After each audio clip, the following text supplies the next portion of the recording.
Hi guys, welcome to Maharashtra Law City 5 years another podcast. Today we have Shivanshu Chaudhary from Indore, Madhya Pradesh, and All India rank he got in MH Law City 5 years exam, that is 104, and score wise 125 out of 150. Congratulations B. Thank you, sir. Once again congratulations. Okay, so Shivanshu, one by one, we'll be asking your question about your preparation part, mock, how you have performed, then section wise, and some other question also. But before that, your introduction, uh, Hello. academic background, and why law, basically. Yeah, okay. Hello, my name is Shivanshu Chaudhary from Indore. Uh, Basically, I passed my 12th in 2020. I have taken a drop here for preparing CLAT, Mm-hmm. and CLAT में भी नहीं हुआ था तो MSCT दी तो MSCT में chances है इस बार 125 मिल गया. 125 मिल गया.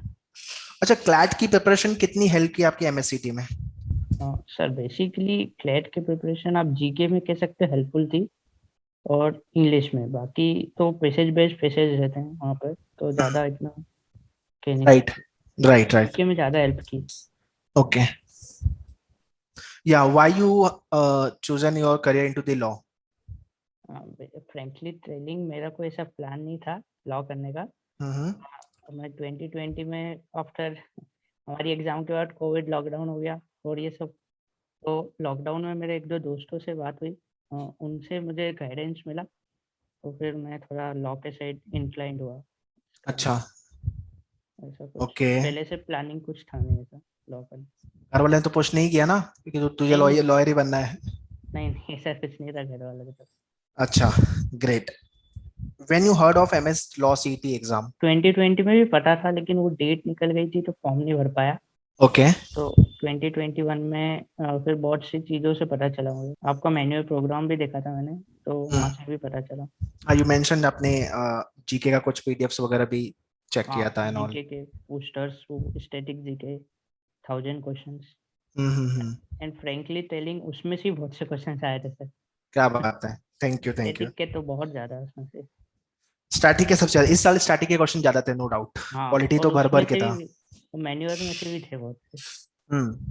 सो ओवरऑल जो आपका प्रिपरेशन था उस वो हर सेक्शन को लेके कैसा था, मतलब English, logic, GK, maths, legal? हाँ सर जी, इंग्लिश में तो बेसिक वोकेबलरी ठीक थी स्टार्टिंग से ही तो इतना हेल्पफुल था. और एमएससीटी का पेपर इंग्लिश के हिसाब से इजी था. इसके बाद जीके जीके देखे तो आपका स्टैटिक प्रोग्राम वो जो था पीडीएफ. उसके बाद लॉजिकल में जैसे इसमें आता है आपका एप्टीट्यूड के लेकर जैसे तो उसमें भी आपके पुरानी जो वीडियोस थी वो हेल्पफुल. इसके अलावा अब मैथ्स बचता है. मैथ्स तो एमएससीटी में फ्रेंक उसमें इतना ज़्यादा आया नहीं था लेकिन फिर भी ठीक था मतलब बहुत ही, मैथ. मतलब इस साल तो इजी लेवल का मैथ्स था. और हाँ, हमारी जो नून वाली शिफ्ट थी उसमें तो 6 क्वेश्चन थे 6 ही क्वेश्चन थे, सर. राइट. हाँ, और वो सब ऐसे थे कि 10th का बच्चा भी मतलब 8th 10th के बच्चे भी कर सकते थे. मैंने भी लिखा था तो हाँ, हाँ. राइट. उसकी एनालिसिस दी थी मैंने एंड ऑल, ठीक है. सो जब भी प्रिपरेशन कर रहे थे तो कौन सा सेक्शन में बहुत डिफिकल्टी हो रही थी और कौन सा सेक्शन लग रहा था कि ये सेक्शन तो मेरा आराम से हो जाएगा? हाँ, प्रिपरेशन करते टाइम मैथ्स में बहुत दिक्कत थी. एग्जाम देते टाइम थोड़ा एप्टीट्यूड में दिक्कत हुआ अच्छा. थोड़ा था बस. बाकी तो कुछ था नहीं. बाकी कुछ ज्यादा था नहीं. ओके. सो प्रिपरेशन के टाइम पे ऐसा लग रहा था कि यार मेरा सिलेक्शन नहीं हो गया, मेरा स्कोर नहीं आएगा, इतना ऐसा फीलिंग आ रहा था? हाँ नहीं सर, मतलब मैंने जितना एक्सपेक्ट किया था उससे थोड़ा सा ठीक है, उसी रेंज में है. मैंने अच्छा. 128 तक एक्सपेक्ट किया था लेकिन अच्छा. 125 कुछ हो सकता है. अच्छा. एक्सेप्ट पेपर देने के बाद मुझे पहले लग रहा था कि इतना आएगा या नहीं क्योंकि रिजर्वेशन है और ओएमएस के लिए तो बहुत कम चांसेस रहते हैं. हम्म. इसलिए तो एग्ज़ाम के बाद मुझे लग रहा था 128 तक. मैंने कैलकुलेट किया था तो 127 128 तक. अच्छा. 125 है. Okay. So since when you are following मेन्यूअर चैनल? हाँ, मुझे 6-7 महीने हो गए. अच्छा, इतने टाइम से चैनल सारे वीडियोस देख रहे हो? हाँ, अधिकतर सब्सक्राइब कर रखा है. अच्छा, कैप राउंड भी वगैरह में काफी प्रॉब्लम होती है? हाँ सर, प्रोग्राम थोड़ी बहुत होती है, लेकिन डॉक्यूमेंट्स के पहले से वो आपका प्रोग्राम ले लिया था, तो उसमें सब डॉक्यूमेंट्स की लिस्ट हो गई थी, तो डॉक्यूमेंट अरेंज करके हो गए सर। सब प्रॉब्लम्स ओके। हाँ आउटसाइड महाराष्ट्र हो तो थोड़ा सा डॉक्यूमेंट्स वगैरह हाँ और कैप में थोड़ा सा इशू होता है ज्यादा। हाँ sir.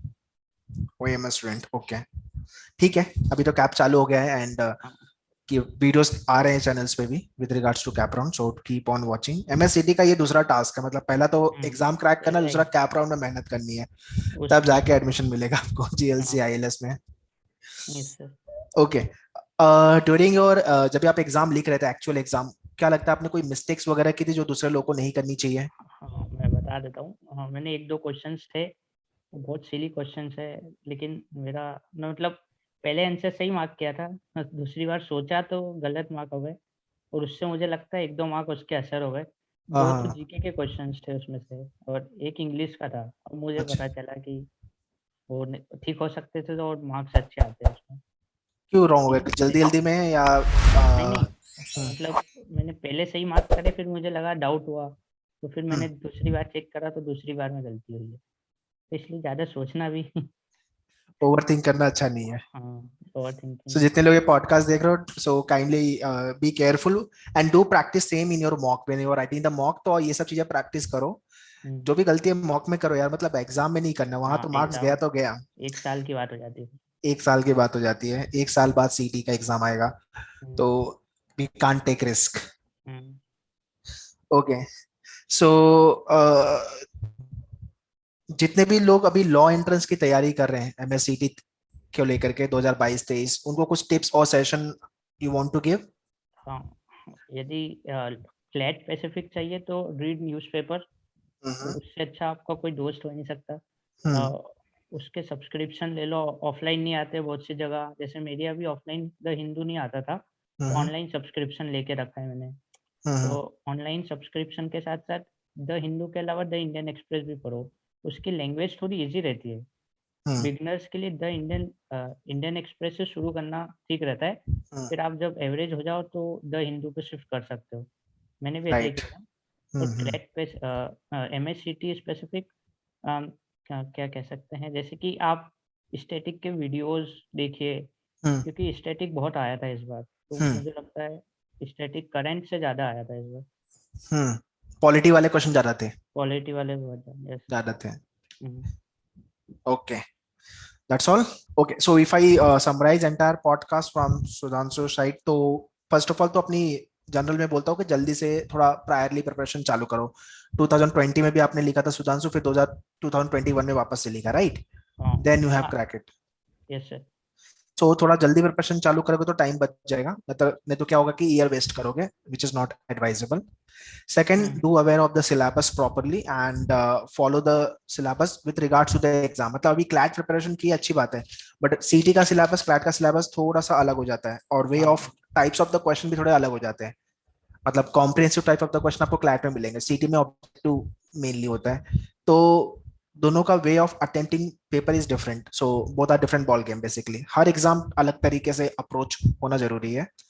And yeah, mock test, do write the mock test and do have the analysis of the mock test, be analysis. confident while you are preparing। and yeah, exam में mistake नहीं करनी, जो भी गलती करनी है मॉक में करनी है, ठीक है? Alright, this is what all about the podcast guys, so do watch all the podcasts which are coming up so that you can benefit from this podcast, and share this podcast to all your friends those who are preparing for the same, so that they should also be benefited from this video and implement the same in their preparation, so that they can hit good score और finally GLC IELTS उनको मिलेगा। All right, so all the very best. Yes, Siddhanshu, thank you coming and sharing your experience. Bye bye, thank you sir. and all the best for your career.